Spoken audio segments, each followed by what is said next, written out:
नमस्कार दोस्तों। अब हम आज विभिन्न प्रतियोगिता परीक्षाओं में पूछे गए महत्वपूर्ण प्रश्नों को देखते हैं। पहला प्रश्न है, संसदीय राजभाषा समिति का गठन कब किया गया? सही उत्तर है जनवरी 1976 में। संसदीय राजभाषा समिति का गठन जनवरी 1976 में किया गया। अगला प्रश्न है, केंद्रीय हिंदी प्रशिक्षण संस्थान किस मंत्रालय के अधीन है? सही उत्तर है गृह मंत्रालय। केंद्रीय हिंदी प्रशिक्षण संस्थान गृह मंत्रालय के अधीन है। अगला प्रश्न है, भारत में आधुनिक हिंदी साहित्य का जनक किसे माना जाता है? सही उत्तर है भारतेंदु हरिश्चंद्र। भारतेंदु हरिश्चंद्र को भारत में आधुनिक हिंदी साहित्य का जनक माना जाता है। अगला प्रश्न है, राजभाषा से संबंधित संविधान के भाग 17 को संसद में किस वर्ष पारित किया गया था? सही उत्तर है 1949। राजभाषा से संबंधित संविधान के भाग 17 को संसद में 14 सितंबर 1949 को पारित किया गया था। अगला प्रश्न है, संसदीय राजभाषा समिति का मुख्य कर्तव्य क्या है? सही उत्तर है हिंदी में प्रगामी प्रयोग की समीक्षा करना।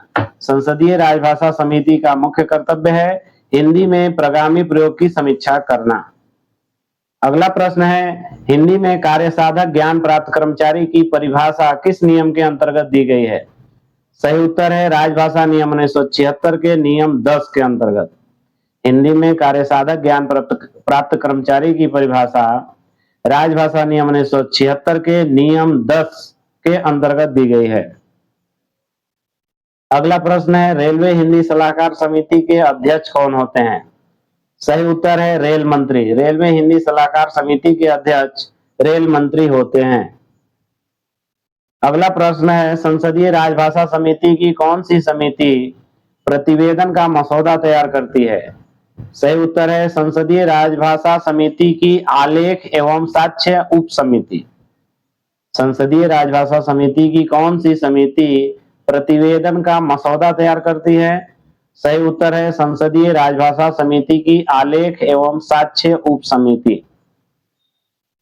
अगला प्रश्न है, राष्ट्रपति के 1952 के आदेशों के अनुपालन के लिए रेलवे बोर्ड में किस वर्ष हिंदी सहायक के एक पद का सृजन हुआ था? सही उत्तर है वर्ष 1952 में रेलवे बोर्ड की सामान्य शाखा में। राष्ट्रपति के 1952 के आदेशों के अनुपालन के लिए रेलवे बोर्ड में किस वर्ष हिंदी सहायक के एक पद का सृजन हुआ था? वर्ष 1952 में रेलवे बोर्ड की सामान्य शाखा में। अगला प्रश्न है, हिंदी में प्रवीणता प्राप्त कर्मचारी किसे कहा जाता है? सही उत्तर है मैट्रिक स्तर की परीक्षा हिंदी माध्यम से उत्तीर्ण करने वाला कर्मचारी। इसमें 3 तरह के कर्मचारियों को बांटा गया है, प्रबोध, प्रवीण और प्राज्ञ।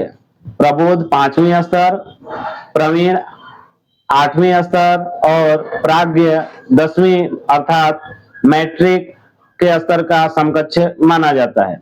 यहाँ हिंदी में प्रवीणता प्राप्त कर्मचारी के बारे में पूछा गया है, तो प्रवीणता प्राप्त कर्मचारी उसे कहा जाएगा जिस कर्मचारी ने मैट्रिक स्तर की परीक्षा हिंदी माध्यम से उत्तीर्ण की है।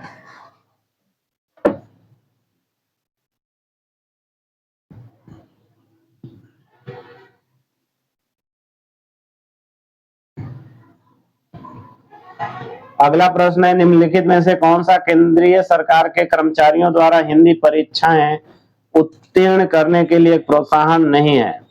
सही है पदोन्नति। प्रोत्साहन रूप में नगद पुरस्कार, एकमुश्त पुरस्कार और व्यक्तिगत पुरस्कार दिया जाता है, जबकि प्रोत्साहन स्वरूप पदोन्नति नहीं दी जाती है।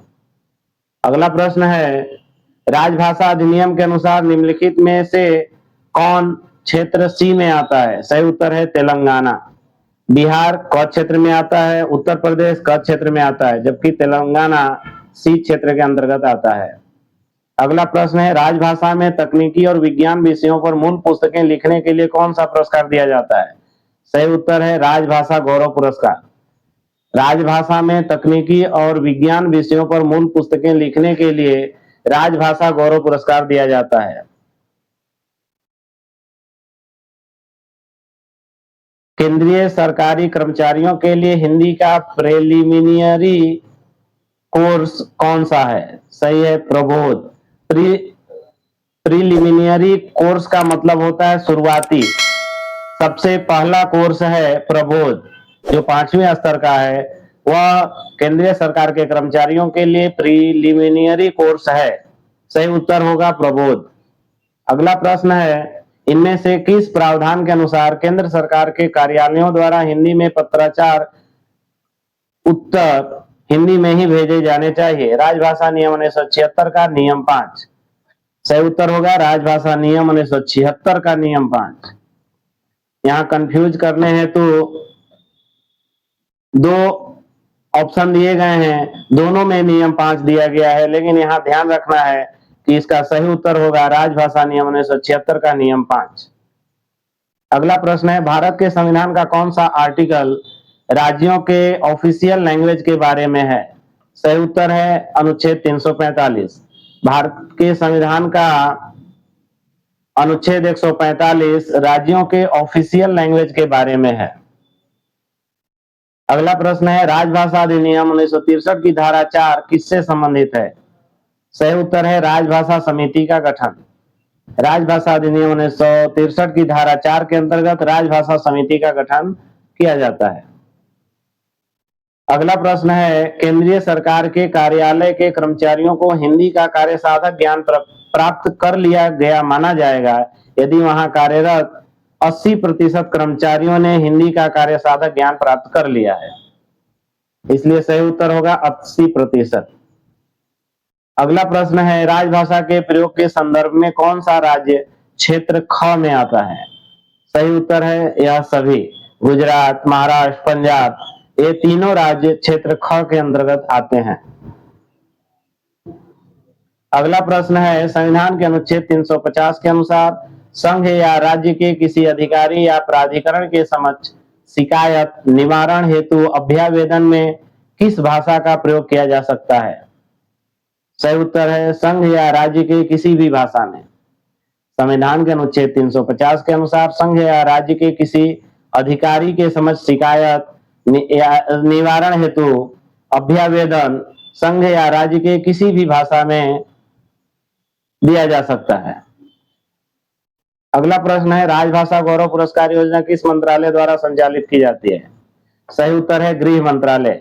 राजभाषा गौरव पुरस्कार योजना गृह मंत्रालय द्वारा संचालित की जाती है। अगला प्रश्न है, भारत में रेल हिंदी सलाहकार समिति के अध्यक्ष कौन होते हैं? सही उत्तर है रेल मंत्री, भारत सरकार। भारत में रेल हिंदी सलाहकार समिति के अध्यक्ष रेल मंत्री होते हैं।